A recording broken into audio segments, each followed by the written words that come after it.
Mauvaise nouvelle pour les fans de James Bond qui devront encore faire preuve de beaucoup de patience pour découvrir ce nouvel opus.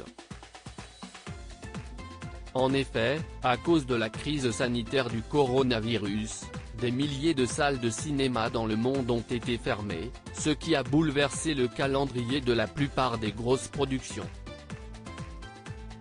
Ainsi, la sortie de No Time to Die, Mourir peut attendre, initialement prévue pour avril, a été repoussée à l'automne.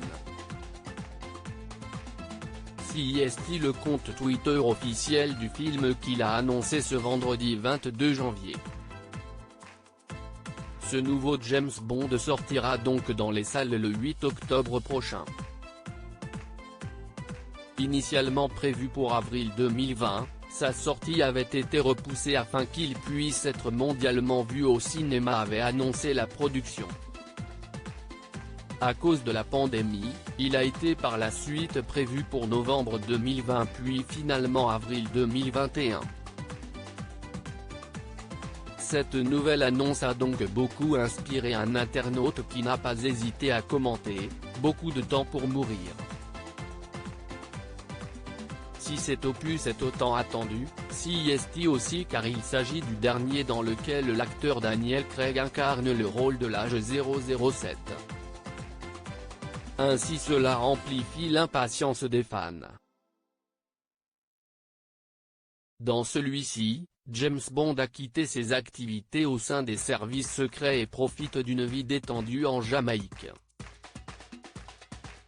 Cependant, sa vie tranquille sera vite interrompue lorsqu'un vieil ami de la CIA, Felix Leiter, viendra lui demander de l'aide. Sa mission, qui sera donc de secourir un scientifique kidnappé, s'avérera être plus difficile que prévu puisqu'elle mènera l'Agent 007 sur la piste d'un méchant, incarné par Rami Malek qui possédera une nouvelle technologie particulièrement dangereuse.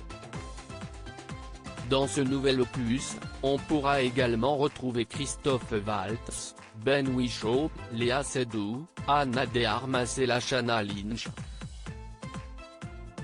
Une pandémie qui paralyse le monde du cinéma. Il semblerait que la pandémie de coronavirus ait décidé de jouer avec les nerfs des spectateurs. En effet, de nombreux films ont vu leur sortie repoussée. On peut donc mentionner Uncharted qui devait être dans les salles le 16 juillet prochain et a finalement été prévu pour février 2022. Il y a également Ghostbusters, Afterlife que les fans pourront découvrir le 11 novembre au lieu du 11 juillet.